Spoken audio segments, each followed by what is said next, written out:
Hola a todos, mi nombre es Juan Diego Y mi nombre es Marco. y bienvenidos a Cerberus Podcast.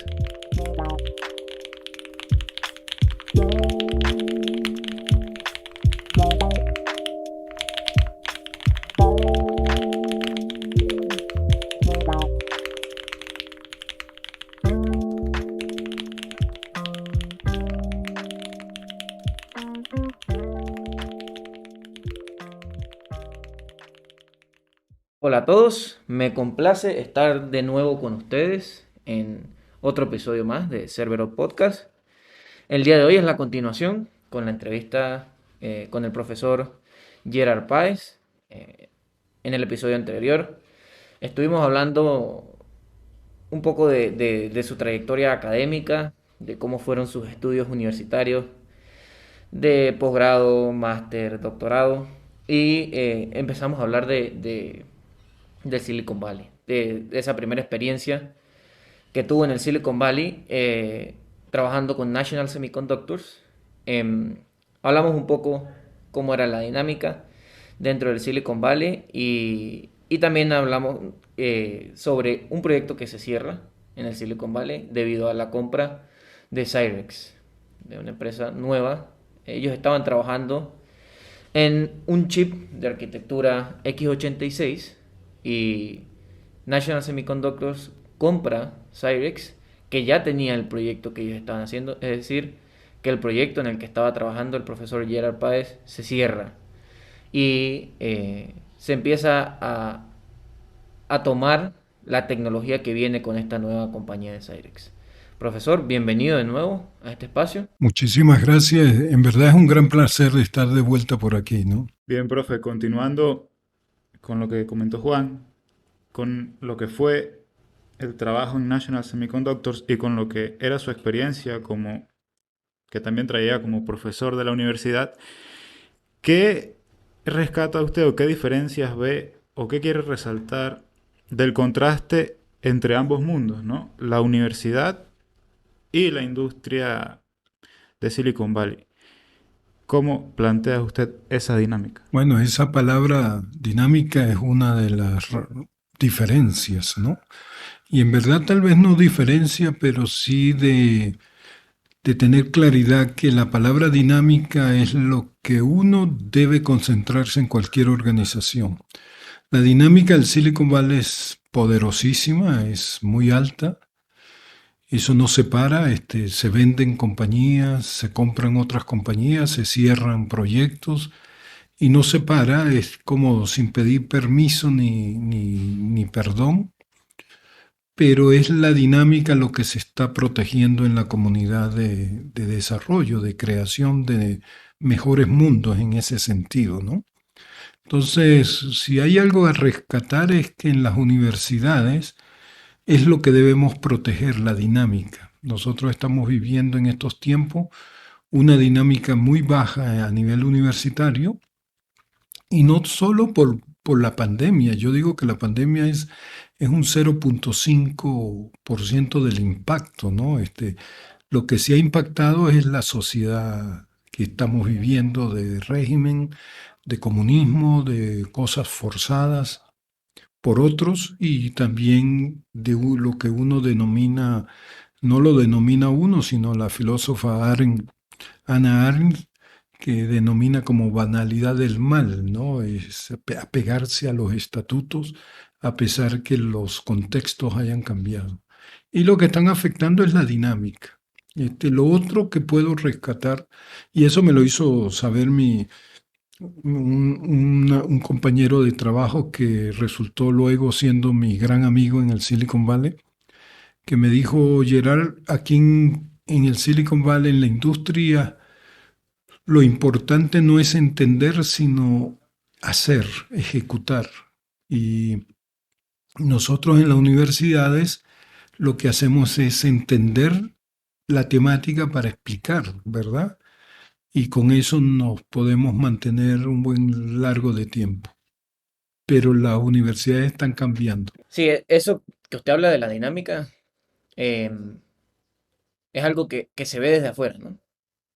Pues nosotros todavía no tenemos esa experiencia de conocer el Silicon Valley, pero es algo que se logra ver desde afuera.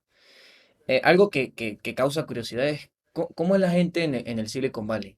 O sea, hay muchos clichés, hay muchos estereotipos que incluso se ven en series de televisión, se ven digamos, son como jocosos en internet, pero ¿cómo es en realidad la gente allá? ¿Cómo son los jóvenes?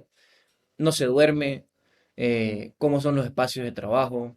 ¿Cómo es toda esa dinámica allá? Sí, tú hacías referencia, Juan Diego, a la serie de Silicon Valley por televisión y uno viendo eso se ve que están bien asesorados, ¿no? Hay mucha realidad que se ve en esa serie que uno vivió o vive constantemente allá. Ahora, hay algo, ¿no? El Silicon Valley es el ambiente, ¿no? Ustedes están construyendo Silicon Valley en lo que percibo, en lo que convivo, en las conversaciones que hago aquí en la ciudad, son las conversaciones que uno tiene allá en el Silicon Valley. O sea, que la diferencia sería la máquina de financiamiento.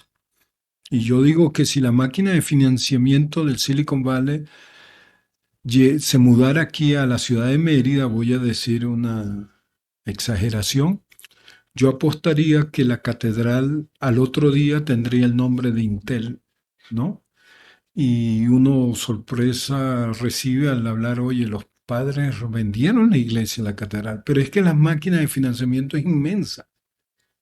Y eso es lo que hace procrear muchas startups, muchos emprendimientos de innovación, pero las personas son exactamente haciendo lo que ustedes jóvenes están haciendo aquí en la ciudad, el que les veo hacer emprendimiento, que les veo trabajar en equipo con compañías extranjeras, extranjeras solamente por el hecho de que están en otro espacio, ¿no? Pero no extranjera en lo que ustedes están realizando. Están todos alineados al producto. Y eso es lo que uno vive allá, ¿no? Especialmente. Ahora, el ritmo de trabajo es muy competitivo, es algo claro que uno está es para construir a toda la velocidad posible el producto. Y eso sí no hay descanso en ese sentido, ¿no? Pero el descanso uno lo vive los tiempos de fines de semana, los tiempos de familia, eso se vive. Pero uno no descansa desarrollando el producto porque lo disfruta. Entonces, es importante de no anotarse en ningún emprendimiento que uno no vaya a disfrutar. Y tengo experiencias en eso. Claro. Otra cosa que nos gustaría saber es, en el episodio anterior nosotros comentábamos de que su proyecto fue cerrado, el proyecto en el que estaban trabajando de una microarquitectura X86, bueno, por la compra de Cyrex, y que su jefe directo renuncia porque, bueno, no pudo continuar con el proyecto, sobre todo porque no congenió con esta parte de Cyrex. Usted, una vez su jefe directo se va, tengo entendido que usted empieza a tener un cargo, pues, más alto del que tenía anteriormente, porque usted era la mano derecha de esa persona. Y, y a usted le toca muchas veces contratar gente en el Silicon Valley. Le toca entrevistar gente, le toca ingresar gente a la empresa. Quiero que me cuente un poquito de qué, qué era eso que usted veía en las personas que entrevistaban, qué buscaba en esas personas que entrevistaba. Porque digamos, si bien eso fue ya hace algún tiempo, pues la dinámica puede no haber cambiado mucho, ¿no? Quizás siga una misma dinámica. Entonces, creo que conocer de primera mano de alguien que se encargaba de entrevistar gente y de ingresar gente a National Semiconductors, es importante saber de primera mano ese tipo de cosas. Sí, en verdad que si yo lo digo así de una manera de solamente darle piso a lo que voy a decir, es que si no entrevisté 80 personas en el Silicon Valley, no entrevisté a nadie entonces, ¿no? O sea, había un buen tiempo de responsabilidad en reclutar individuos y reclutar no solamente para mi equipo, sino para otros equipos, donde uno era partícipe del cuerpo de entrevistas. Sí, uno aprende, y ya está muy publicado eso, pero uno aprende que los 3 primeros minutos en una entrevista son de vida o muerte. En los primeros 3 minutos uno descubre la persona en el sentido latino, ¿no? Persona. Y uno lo que está buscando es esa densidad humana, quién es ese individuo, si va a compaginar con uno. Y uno lo que hace también el ejercicio de voltear las mesas en el sentido de que, oye, ¿qué tal si esa persona fuera mi jefe y yo su subordinado en ese sentido? Sí lo aguantaría, ¿no? Y bueno, vuelve a voltear uno para trabajarlo en equipo. ¿Qué es lo que se busca y qué es lo que aprendí yo mucho allá en California? Es que lo más importante es el recurso humano. Eso es lo más importante, más que la tecnología, más que las mesas, las paredes, que todo. Es el recurso humano. Y por lo tanto, si eso es así de claro, tú lo que tienes que proteger a tu equipo. Que el recurso humano nuevo que vaya a introducirse no vaya a crear una explosión en un equipo que viene alineado en trabajar integralmente. Entonces, puede conseguirse en el camino y uno los consiguió individuos muy talentosos para responder preguntas, pero insoportable para trabajar con él o ella, ¿no? Entonces, a esos individuos se descartaban casi automáticamente. Y una forma de apoyarnos para el descarte en ese sentido es que si eran 5 o 7 personas, tenía que ser unánime la decisión de querer a esa persona. Si había uno que no estuviera de acuerdo, es casi automático que no se iba a extender una oferta a esa persona. Y a mí me tocó un caso donde quería la persona, era el responsable mayor, pero habían dos que no lo quisieron y tuve que desistir por esa persona, ¿no? A pesar que yo era el director del equipo. Entonces, uno protege es el recurso humano. En los primeros 20 segundos yo personalmente le descubrí el alma a la persona, con solamente apretar de mano, que ya hoy pues será un puñito, ¿no? Pero en el apretar de mano, en solamente sentarse ahí, uno va descubriendo al individuo. Por lo tanto, esto no ha cambiado. Hoy todavía creció mucho la importancia de la densidad humana de la persona porque es lo más importante el ambiente motivante que tenga, que se pueda generar en el ambiente de trabajo. Y eso es lo que hay que proteger porque es la motivación lo que hace crear las cosas. Ahora, del lado de conocimiento, uno lo tiene en las 2 hojas de resumen y hay que hacer preguntas nada más y ver qué densidad, hasta dónde llega ese techo de la persona. Y uno no lo hace por maldad, descubrir el techo del individuo, sino lo hace por saber cómo lo vamos a asignar, qué es lo que vamos a trabajar. Pero ya llega un paso donde uno dice a este le vamos a extender una oferta. Profe, y con respecto a los conocimientos del individuo que usted entrevistaba, em, ahorita en internet se ve mucho, digamos, se menosprecia el título universitario, sobre todo en nuestra área. Y hay muchos divulgadores que comentan esto, ¿no? Yo creo que no, debería ser así. Yo tengo una opinión diferente a la de ellos, pero sí hay muchas personas que comulgan con esto. Cuando usted veía ese resumen de las personas que iba a entrevistar, ¿qué tan pesado era el título universitario de la persona? ¿Qué tan pesado era eso? ¿Qué evaluaba usted? ¿La experiencia en otros trabajos? ¿El título universitario? ¿Postdoctorado? ¿Doctorado? Y también, ¿qué peso tenía el ser de una universidad reconocida o no? Sí, fíjense, lo voy a contestar de manera personal en este sentido. Yo mi currículo en el Silicon Valley, los diplomas los dejaba de último. No ponía mis diplomas en el tope, que es que podría decirse, oye, ¿cómo vas a tapar un doctorado, el postdoc, todas esas cosas? Pero lo bajaba porque en esos ambientes definitivamente que uno está buscando es el talento de lo que se está necesitando, no las medallas que ha obtenido la persona. Y recuerden que el aspecto humano es lo fundamental, ¿no? Para reclutar. Ahora, en la administración, el título le da un mínimo de sueldo a la persona. Entonces, eso era requerido por el hecho de administrativo. Ahora, sí es importante no confundir que el título universitario o las formaciones no sean importantes, esas formaciones oficiales, porque eso le da el impacto de lo que se va a desarrollar, ¿no? De lo que se va a construir.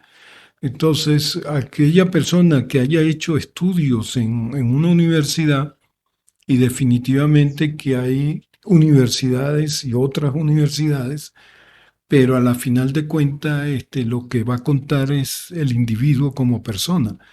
Una universidad como MIT, Stanford, marcan diferencia a unas universidades de otro rango, ¿no?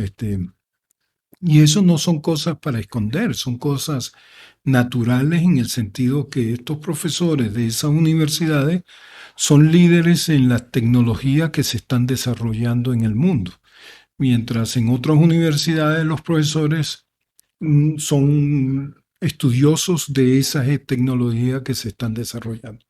Ahora, tal vez los individuos, ¿verdad?, que hayan surgido de esas universidades de menos rango, son unos individuos talentosos que están en los niveles de cualquier universidad del mundo.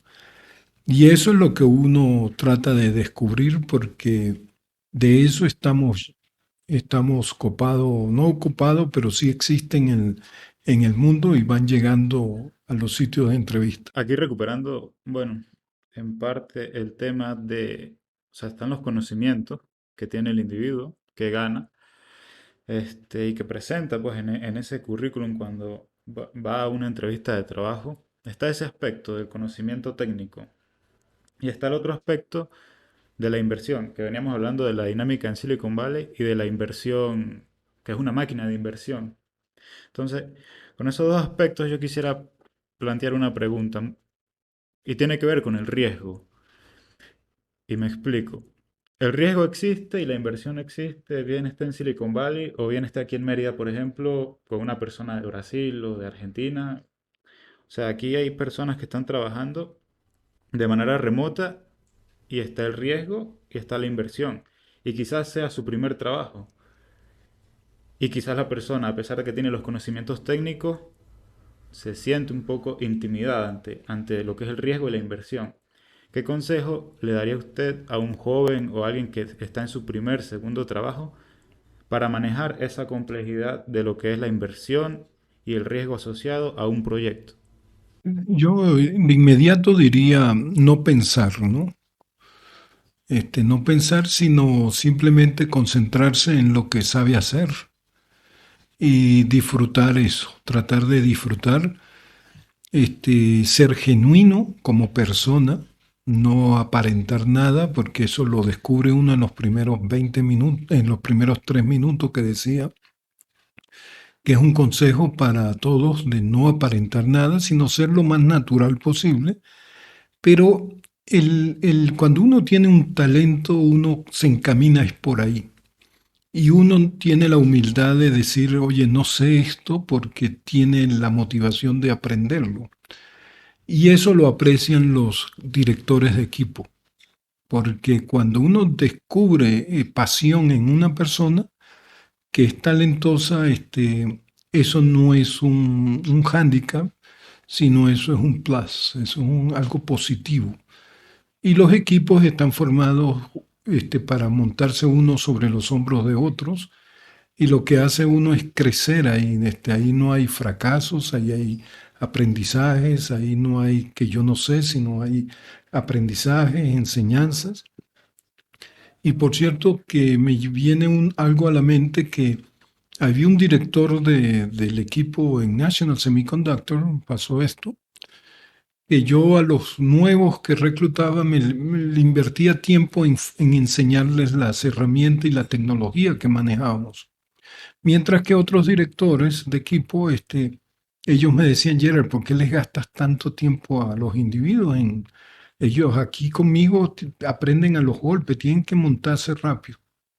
Entonces yo le decía que tal vez sea mi formación, mi línea de profesor, pero mi objetivo era acelerar el aprendizaje de eso.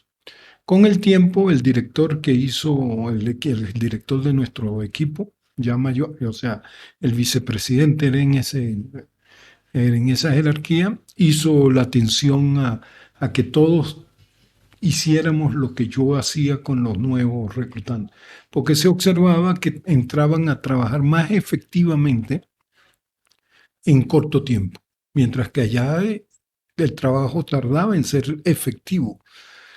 Entonces, no hay que mirar lo que no se sabe en el sentido de crítica, sino lo que no se sabe es en el sentido de levantar ese nivel de conocimiento. Entonces, el consejo es ser genuino, ser la persona y que todos somos iguales en el sentido de aportar, de ayudar, de querer, porque ahí estamos todos comulgando en lo mismo. Y estos ambientes son así, ¿no? Este, todo el mundo quiere que todo el mundo progrese y acelere conocimiento porque estamos construyendo la misma criatura. Esas palabras son bastante importantes, ¿no? Uno a veces se hace prejuicios de quién es uno como profesional o quién es uno como persona. Incluso es uno capaz de hacer lo que le están proponiendo hacer en el trabajo. Es uno, tiene la aptitud necesaria para hacerla. Esas son cosas que uno se plantea siempre al empezar cualquier trabajo. Y ese tipo de palabras, pues, son bastante importantes. Cambiando un poquito el tema, profe, en el Silicon Valley, algo que nos da curiosidad es que usted vio el cambio de, de lo que pasaba a ser una carrera, una cultura, digo, computación como cultura, ¿no? Emergente a ser lo que es hoy en día. Usted vio el surgimiento de muchas empresas que están ahorita, lo vivió de primera mano. Muchas empresas que hay ahorita, Google, eh, Apple. Usted estuvo ahí, digamos, fue espectador de todas esas compañías. Cuénteme, ¿tiene anécdotas de eso? ¿Cómo fue ese paso que dio la computación súper importante, que ahorita lo vemos en el día a día, pero usted vivió esa evolución? Sí, desde los tiempos de universidad, ¿verdad? Cuando estudiaba como estudio central de conocimiento en el área de microprocesador, eran chips de 4 bits, ¿no? Hoy estamos trabajando más de 64 bits y más. Eso eran grandes impactos para uno y no solamente que antes de terminar la carrera uno ya iba a los 16, 32 bits, o sea que también había un crecimiento de pasos, como llama uno, exponenciales. Y eso lo hace a uno concentrarse más y dedicarse más para no perder ese tren. Entonces, tengo anécdotas este, que voy a comentar con Yahoo, por ejemplo. Yahoo, yo invertí en Yahoo porque compraba acciones, vivía en el Silicon Valley y hacía lo que hacían los otros, mis compañeros, que tú compras acciones, yo compro acciones, y aprendí a comprar acciones y yo no sabía ni qué era eso. Pero de todos modos invertí en una compañía que yo dije, esto nunca va a desaparecer, que es Yahoo, esto es el Internet, y le metí buen dinero ahí a eso. De repente un compañero me dice, Gerard, mira esto que Google, ¿no? No sabíamos ni qué significaba lo que significa, que son los dígitos de 100, números de 100 dígitos. Entonces, cuando me llega ese link, ese correo electrónico, yo empiezo a buscar por ahí. Google era solamente dos botones, dos cositas ahí, dos botones. Uno llenaba y clic, y me sorprendió la velocidad de búsqueda. No sabía que yo empecé a propagarle a mi entorno, mire, busquen las cosas ahí. Yo no sabía que me estaba clavando un puñal en la inversión que había hecho. O sea, en el tiempo rápido, de la noche a la mañana, voy a comentarlo, perdí $75,000. $75,000 para un millonario es un granito de arena, pero para una persona que estaba construyéndose economía, fue un brazo. Entonces, y eso fue de la noche a la mañana. Yo en la mañana salí al trabajo con ese temor y no sabía si vender o no vender porque me decía que eso iba a repuntar de vuelta y no repuntó más nunca y cayó de $150 a menos de $2 en el día. Cuando yo regreso y veo eso, fui a donde un vecino a decirle que me invitara a un whisky puro porque había perdido esto. Y él me dijo, Gerald, yo me voy a servir un doble porque yo perdí $300,000.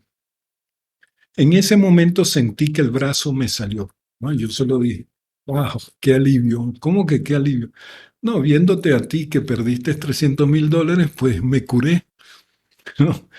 Una maldad, un placer viendo el dolor del otro.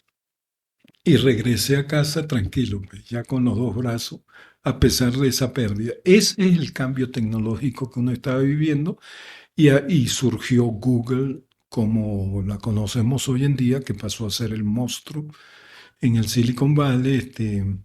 Bueno, viví el cierre de mi división, fue vendida allá los peces se comen otros peces, ¿no?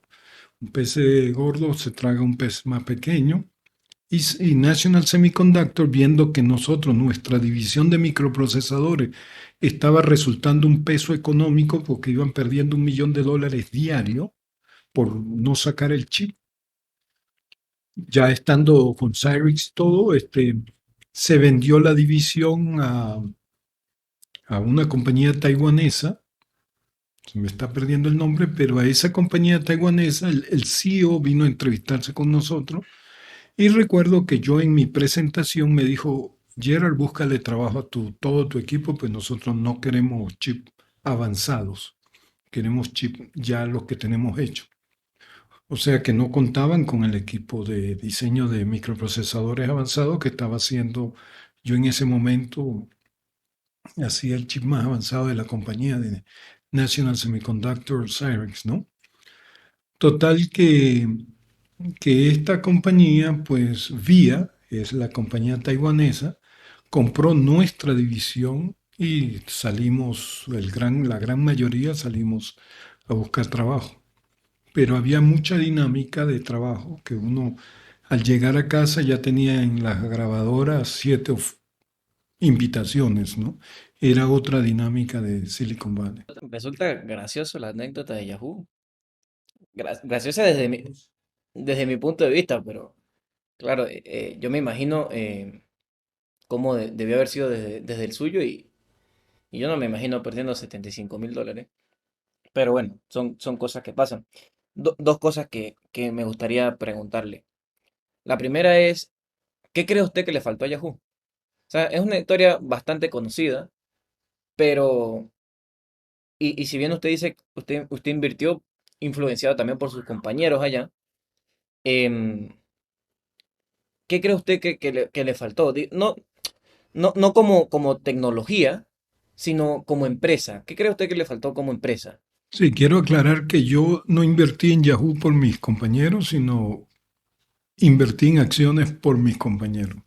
Yahoo la seleccioné yo porque me consideraba experto de saber que Yahoo no iba a morir nunca. Pero ¿qué fue lo que le pasó a Google? y que le ha pasado a muchas compañías como a IBM. Cuando IBM hablaba, todo el mundo escuchaba, decía el lema en mi época.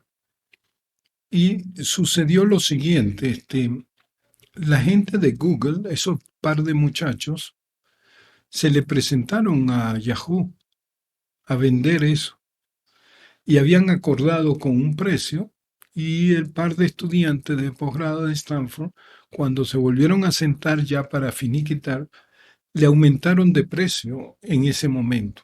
Pero no era un aumento horrible, sino era un aumento que seguro habrá sido de pasillo entre, no, vamos a pedir más. Y los de Yahoo cometieron el error de subestimar lo que se les estaba presentando en mesa.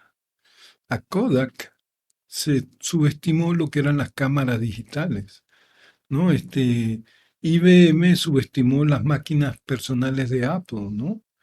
Entonces, eso de subestimar es muy peligroso cuando estamos trabajando tecnologías y sobre todo en este mundo disruptivo, ¿no? Uber, todas esas Airbnb que han destrozado hoteles y Uber, grupos de taxis, etcétera, etcétera.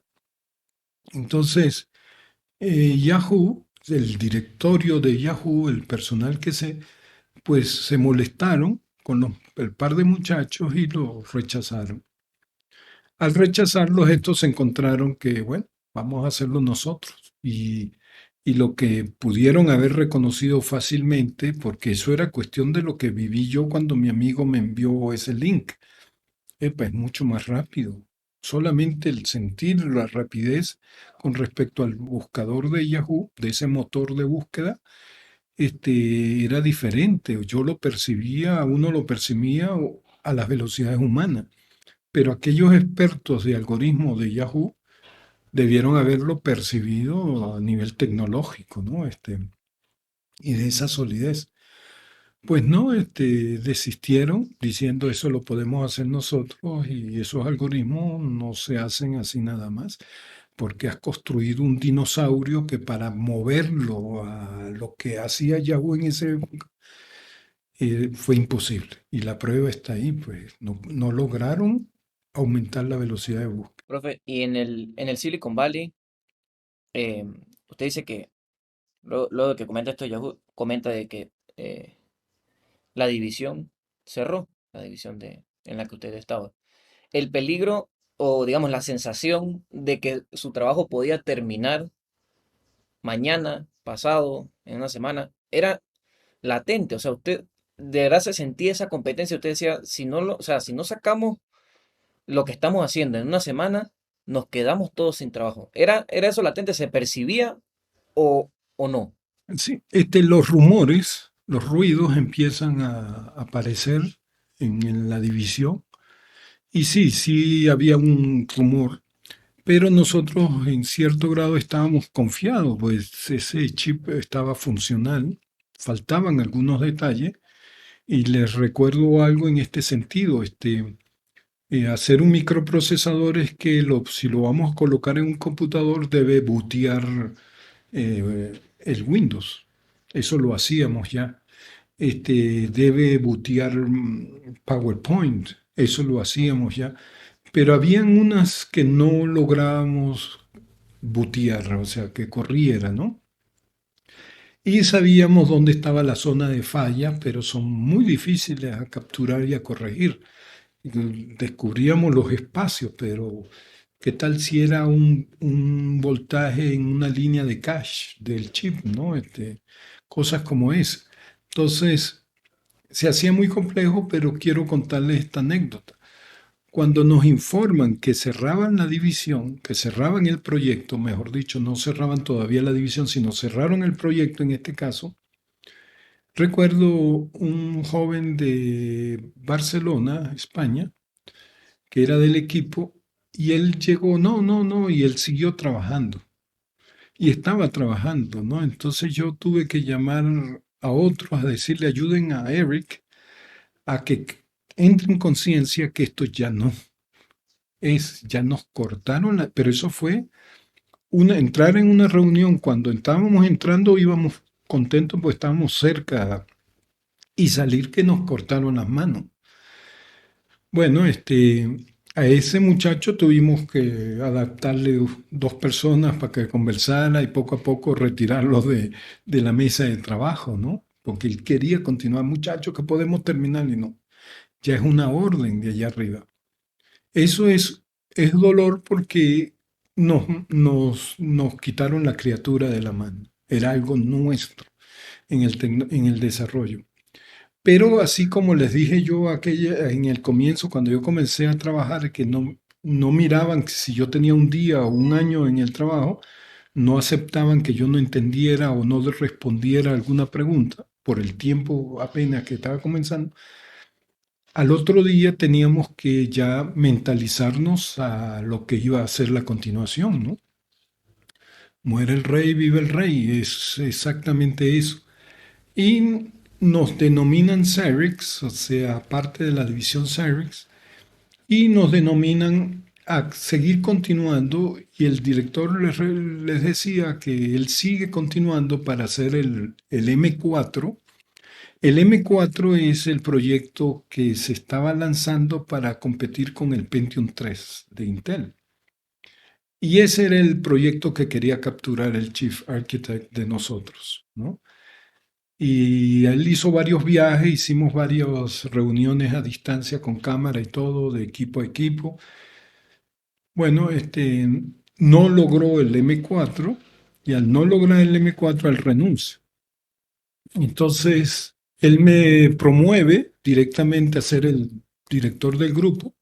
Era su mano derecha, el vicepresidente de esta división. No era vicepresidente, el director de esa división me llama para indicarme que era yo quien iba a retomar el equipo. Y yo en esos tiempos viajaba mucho para las conferencias a capturar conocimiento, conferencias que había, conferencias que seleccionaba y viajaba. Y en una de esas conferencias, uno de los directores de marketing me dice, Gerard, ¿tú sabes quién está sentado ahí atrás? Y el que estaba sentado era el vicepresidente de microprocesadores de National Semiconductor, que era el que era antes CEO de Cyrix. Yo le pido que me lo presente, conversamos y él me retira de la conferencia a una de esas salas especiales que se organizan y me empieza como a entrevistar y hablar de lo que quiere hacer. Y en ese momento él me invita a la idea de tal vez ser el jefe arquitecto del M4. Bueno, me preparó una invitación, me dijo el lunes próximo estás ahí, presenta todo lo que están haciendo ustedes para el M4. Y cuando se lo presenta en esa reunión donde coloca unos 15 jefes de arquitectos de los otros chips que se hacían, porque Cyrix hacía una buena cantidad de chips X86 y otro tipo, ahí me nombran ser el jefe de arquitecto del M4. Yo regreso a California con ese supuesto triunfo, digamos, porque en verdad era de gran valor, empezar a diseñar el microprocesador competidor al Pentium 3. Bueno, ese momento es algo de cambios tecnológicos para que vean que el Chief Architect que había renunciado, que era mi jefe, él sabía mucho más de microprocesadores, pero lo que no había era la alineación de cultura con el equipo de trabajo de Cyrix. Y eso es un factor para descartar o descartarse por su propia cuenta como lo hizo él. Entonces uno sí manejaba el conocimiento para llevarlo a lo que se quería hacer.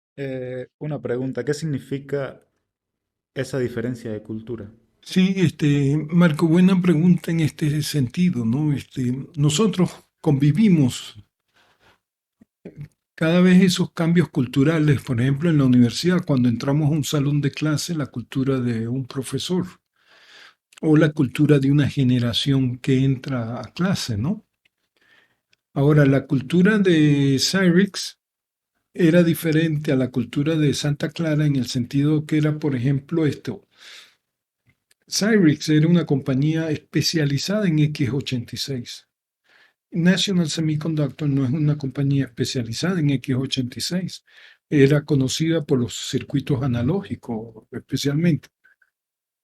Entonces, para la gente de Cyrix, que tuviéramos que oír a los de nosotros de Santa Clara, que era un departamento, una división de X86, era como subestimarnos a nosotros. Y lo otro fuerte que había es que pasamos a ser una división de analizadores de los proyectos que hacían en Cyrix.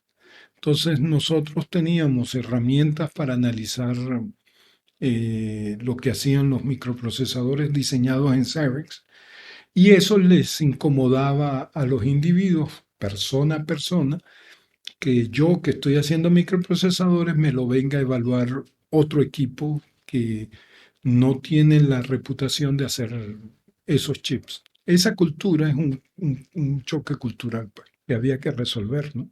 Y creo que pasa en muchas empresas, en muchos equipos, ¿no? Esos choques culturales. Profe, una vez cierran la división, ¿usted tomó algún otro trabajo?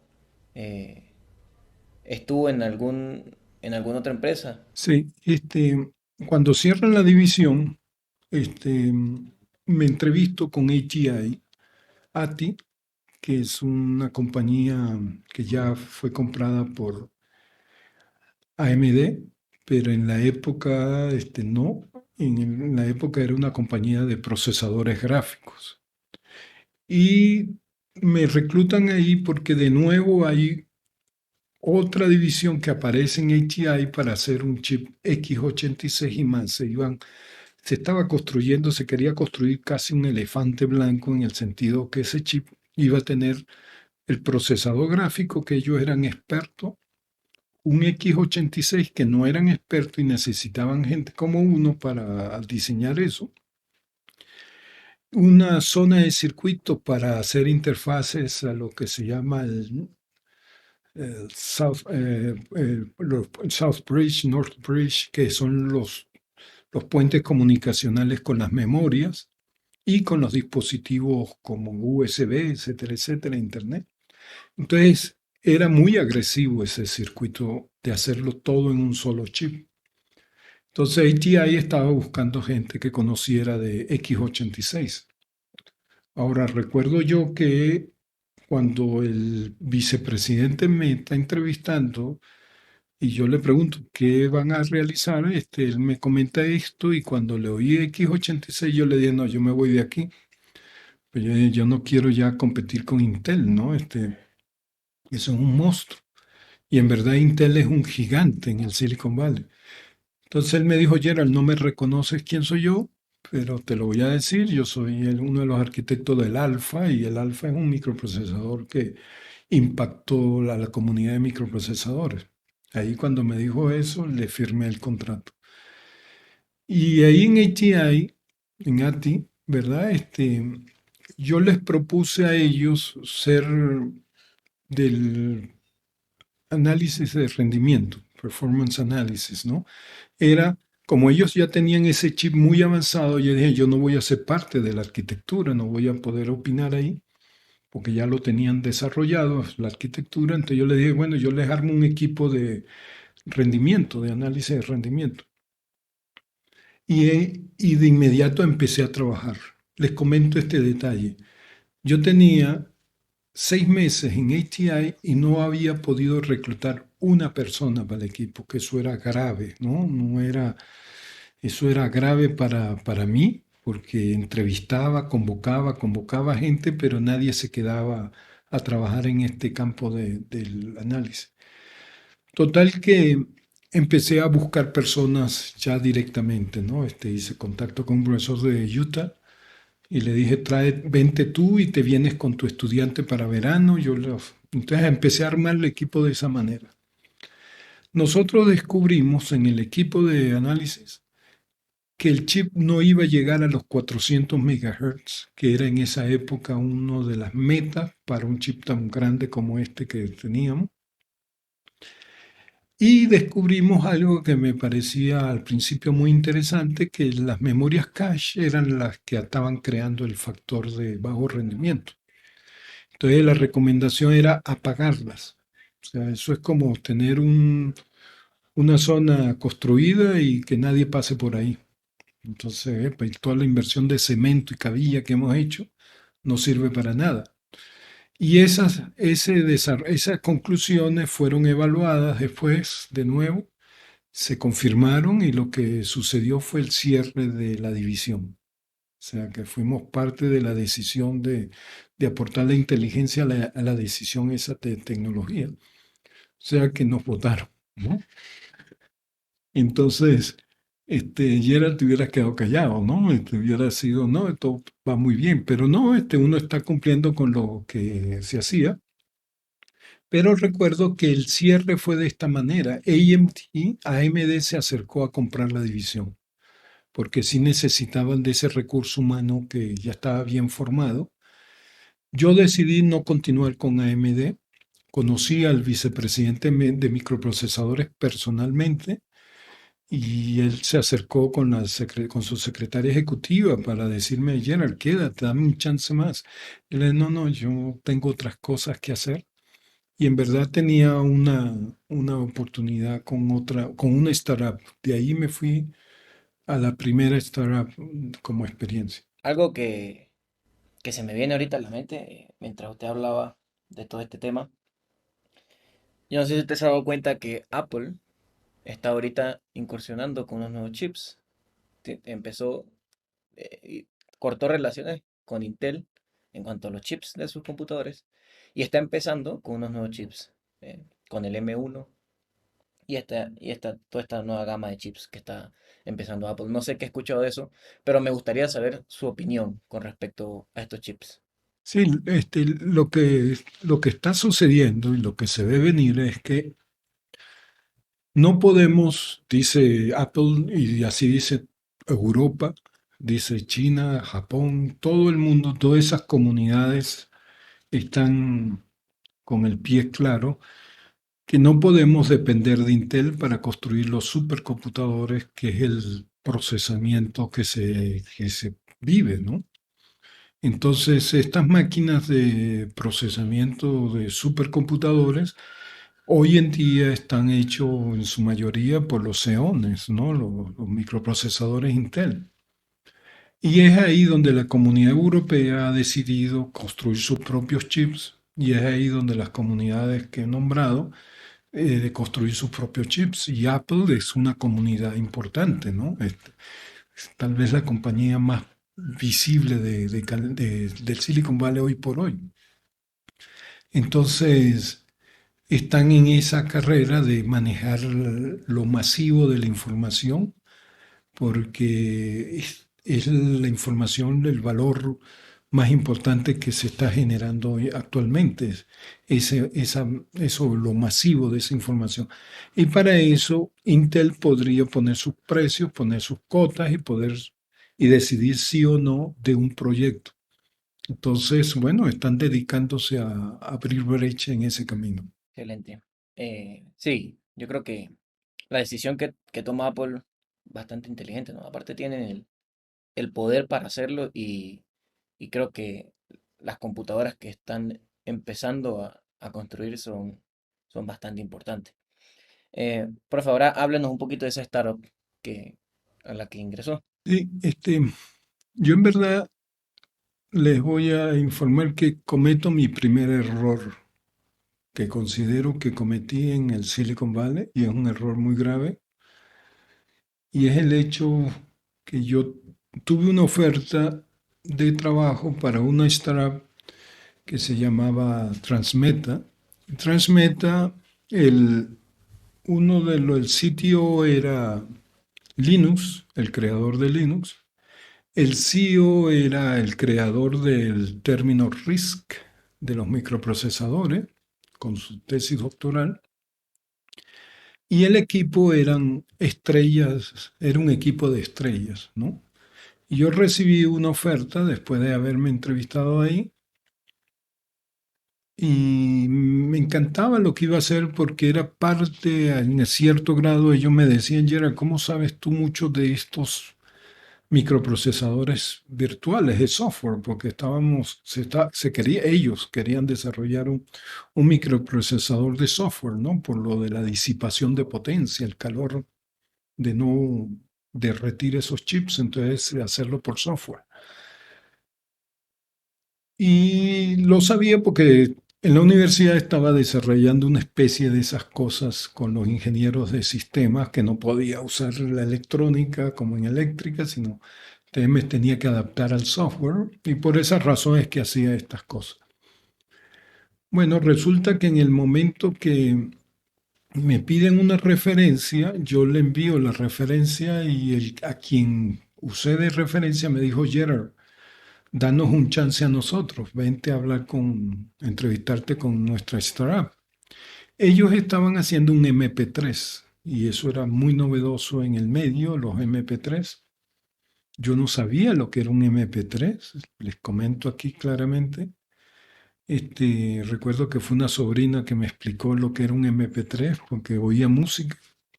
Entonces, yo en esa inocencia voy hacia allá y no me hacen entrevistas, sino lo que hacen es ofrecerme de inmediato un cargo diciéndome: Gerard, vente aquí a dirigir la startup, necesitamos un arquitecto que nos lleve, que nos indique qué hacer. Y eso me atrajo mucho y lo que remataron es con las acciones que me ofrecieron. Y aquí viene el primer error, por el salario, el sueldo. O sea, la inmensidad de sueldo que me ofrecieron era como: wow, esto no lo puedo dejar atrás. Pero esa no era mi cultura era ir atrás de los proyectos motivantes que uno traía, y Transmeta era un ambiente que lo tenía en la mente en ese momento. Bueno, decidí por salario. No le había comentado a mi esposa, o sea que no le puedo echar la culpa a ella, sino fui yo. Decidí, y además había la idea de que yo dirigiera los nuevos chips, no el MP3, sino me pongo a estudiar lo que es MP3 y resultó que me aburrí. Aquí viene un dolor, el primer dolor del Silicon Valley, que me aburrí. Me aburría de estos circuitos. Me parecían unos circuitos, no sé, básicos con respecto a los microprocesadores. A lo que estábamos haciendo no era para desprestigiarlo, porque eran los System on a Chips, o sea, sistemas en un circuito. Entonces teníamos varios ARMs, microprocesadores ARM. Ahí teníamos 2 o 4, no recuerdo bien, creo que eran 2. Sí, eran 2, y eso era y colocar todas las propiedades intelectuales de conectar memorias, conectar USB, Internet, etc. Eso me parecía algo básico porque el arquitecto número 1 lo tenía bien configurado y era un excelente individuo como arquitecto, especialmente una disciplina que es la disciplina mayor que me ha impresionado a mí en el desarrollo de microprocesadores de este tipo. Este, por lo tanto, yo era como: wow, aquí lo que voy es simplemente como apoyarlo, pero la creación de chips que quiero hacer, que era un poco el MP4, hacer ambientes en rayos láser, una locura que tenía, que estaba trabajando en esos días mentalmente y con lecturas cortas, ¿verdad? Y esto me lo permitía, el MP3 y la línea hacia el MP4. Total que empecé a aburrirme fuertemente, perdí la oferta de Transmeta, ese camino que me llevaría a otro mundo, y lo que hice fue renunciar lo antes posible de comprometerme, ¿no? Ahí les definí algunos chips. Ahora les comento lo importante que era esa startup. Se llamaba Portal Player, esa la compró la compañía Nvidia. No, pero cuando estando allá el Portal Player, nosotros logramos el proyecto con Apple. Apple salió con un dispositivo que ellos llamaban iPod, no sabíamos qué era eso. Internamente era algo secreto, que Apple estaba en reunión con nosotros. Y el primer iPod que sale al mercado, que Steve Jobs lo presenta, tiene nuestro chip ahí adentro. Es a esa compañía a esa startup que yo renuncié, que era la que más podía echar pinta, digamos, pero la que más me aburrió en el Silicon Valley fue. De todos modos, yo renuncié, yo no quería trabajar ahí, no me atraía el tema, y me fui a trabajar con una compañía que tenía años de startup que estaba haciendo redes neuronales. Y me atrajo porque me decían, Gerald, no tenemos un individuo que nos descifre esta propiedad intelectual que está patentada. El CEO era parte de la patente, pero era un individuo del comercio, del aspecto administrativo, comercio, marketing, pero no conocía cómo implementarlo electrónicamente. Y ahí me contrataron para irme para allá. Es increíble eh, escuchar cómo las empresas que uno cree que van a trascender, no trascienden, y las que uno no tiene o no cree en ellas, trascienden, como esa es la que usted acaba de hablar. También, pues, me llama mucho la atención de que usted haya tenido como jefe a Linus. No logré tenerlo, ¿no? Yo no entré a trabajar ahí, renuncié, o sea, a aceptar la oferta, pero vi su oficina, su nombre, no me lo presentaron, pues no logré construirla, o sea, firmar el contrato, Sí, eso es como que te ofrezcan entrar en el equipo de Messi, ¿no? aunque era Eh, un equipo que iban a golear, ¿no? Y resultó siendo esto en este sentido. Fíjense, una de las razones también, cuando me ofrecen las acciones de Transmeta, había alguien, un conocido amigo de HTI, que me dice, Gerard, dile que tú puedas ejercer las acciones 6 meses al entrar y ejercer las acciones que yo las pueda comprar, ¿no? Y él me decía, Gerald, porque esas acciones no van a valer nada. Valían $21, recuerdo, pero si yo compro eso, que tenía el dinero para comprar esa cantidad de acciones, era bastante dinero, pero era apostar por ellas.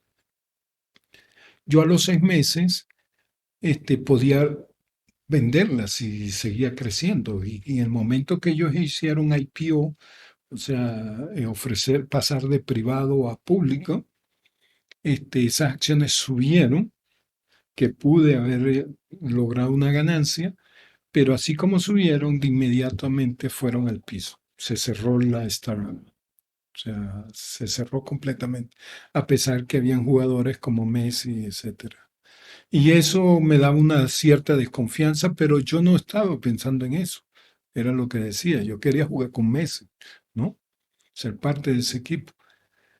Pero bueno, ahí vino el desplome. y esta última startup que hacía Neural Networks, ¿fue su último trabajo en el Silicon Valley? No, no, yo me fui a esta startup y resulta que estos mundos chiquitos, era un francés el CEO, eh, no tenían a ningún ingeniero en microprocesadores, alguien que supiera hacer eso. Ellos estaban haciendo con tarjetas, usando los chips de IBM que tenía. IBM sí producía los chips neuronales con esa misma patente, porque la patente la compartía IBM con el CEO personal, era una patente personal con una compañía, y IBM le fabricaba esos chips y ellos compraban y hacían tarjetas. Y esas tarjetas se usaban para reconocimiento de patrones, etcétera, etcétera. Se usaban para los militares, para muchas cosas de esas aplicaciones. Ahora, ¿qué era lo que querían? Era romper un poco la dependencia de Intel y hacer nosotros los mismos chips. Y cuando que se supo que yo estaba buscando trabajo, una tercera persona le comunica y me traen a bordo. Yo le construyo el chip a ellos a nivel de tecnología, lo que había que fabricar, el paso a fabricarlo. IBM tenía 33 neuronas en ese chip, yo llegaba a 76 neuronas en la misma tecnología y empecé a conocer muy bien ese circuito de neuronal. Pero cuando empecé a indagar, descubro, me dan la información que esa patente fue robada de una startup francesa por este individuo, y se la lleva a California y hace el contrato de patentes con IBM. IBM le da el apoyo. Y cuando yo descubro eso, dije, este es el momento de irme. Yo le reclamo al CEO lo que había descubierto, me lo confirman en Francia, porque bueno, vengo de Francia en formación y mil personas allegadas, me informan con detalles que me ponen a leer documentos de personas non gratas. Total que renuncié a esa startup en el acto. Eso fue un poco brusco, la separación. Yo dejé todo lo que había dejado ahí y me busca una compañía que quería hacer ese chip, que me dice, Gerald, nosotros quisiéramos hacer el chip contigo. Y yo le dije, sí, pero tengo que romper todas esas patentes que hay ahí. Yo ya tengo una formación de cómo hacer un chip neuronal por la experiencia vivida. Y aquí viene un segundo error, que yo promuevo crear las startups. Ahí me promovieron construir yo mi propia startup, pero a mí me dio un temor, vamos a decirlo con esa palabra, un temor con el problema de romper las patentes, porque no iban a ser patentes fáciles a romper. Y mis amigos tecnológicos con quien conviví en California me dijeron, Gerard, la mejor forma es entrar de empleado y te protege con los abogados de la compañía. Y así no corres riesgo tú de que te vayan a procesar a ti por algo. Y eso fue lo que tomé, la decisión que tomé, y entré a trabajar con Omnivision, que era una de las compañías más exitosas del Silicon Valley. Y era la número uno en California, en el Silicon Valley en este sentido. Es beneficio, cuánto beneficio ganan con respecto a la inversión. Y no es comparar con Intel, ¿no? Pero gasto y gasto, pues estos ganaban más. Por eso lo rankeaban de primero. Y es una compañía taiwanesa, Omnivision. Yo soy el único que no era oriental, el taiwanés, dentro del equipo de ingenieros. Y, y eso, yo empecé a diseñar un chip que para ellos era raro, porque ellos lo que hacían era los chips de camaritas de celulares para capturar las imágenes, que se conocen como CMOS sensors, sensores CMOS, que lo que hacen es capturar la luz y eso es la imagen, ¿verdad? Entonces está muy exitosa porque cuántos celulares no hay en el mundo, pues, y esta era pionera. Por lo tanto, yo lo que hacía era que capturaba esa imagen, construía mi red neuronal y esa imagen se la alimentaba a la red neuronal y con ese conocimiento el chip decidía si lo que leía era lo que estaba al frente. Reconocía los números, por ejemplo. Uno le escribía y afuera decía, es un 8, sí. Claro, porque ya se había entrenado, que ustedes conocen, se entrenaban en las redes neuronales y ahí vamos manejando.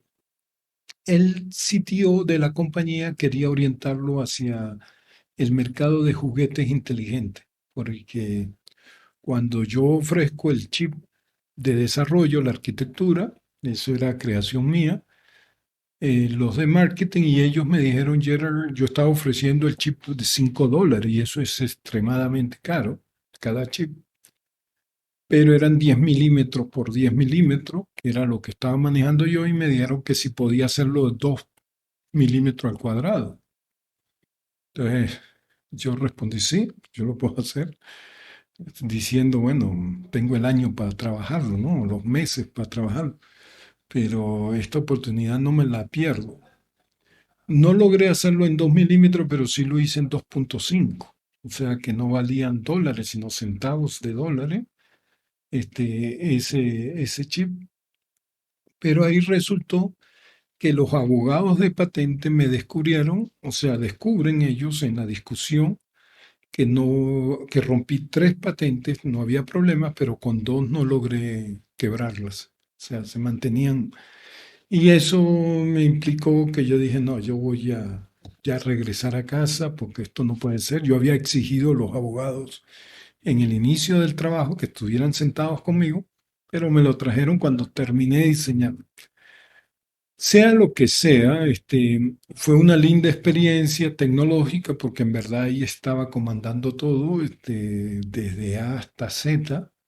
Era un chip muy novedoso para ellos, no lo entendían porque hacían solamente el CMOS sensor, pero esto de redes neuronales era mandarín para ellos, ¿no? Entonces, entonces, debía haber dicho cantonés para ellos porque en Taiwán hablan es mandarín. Entonces, ¿qué? Decidí renunciar y venirme a casa. Eso fue una decisión. Claro, habían más cosas que ya empezaba el deseo de regresar a casa, ¿no? Ya habían pasado su buen tiempo. En este punto de la conversación nos dimos cuenta de que la charla con el profesor Gerard Páez se había extendido bastante. Por este motivo hemos decidido dividir esta segunda parte de la charla de nuevo en dos. Es decir, la tercera parte de la charla con el profesor Gerard Páez la tendrán disponible pronto en Anchor, en su podcast Server Up. También recordarles que en la página principal del podcast tienen dos botones, uno con un enlace a nuestra red social Twitter y otro hacia nuestro canal de YouTube, donde también están disponibles todos los episodios de Server Up. Sin nada más que decir, Server Up Podcast se despide.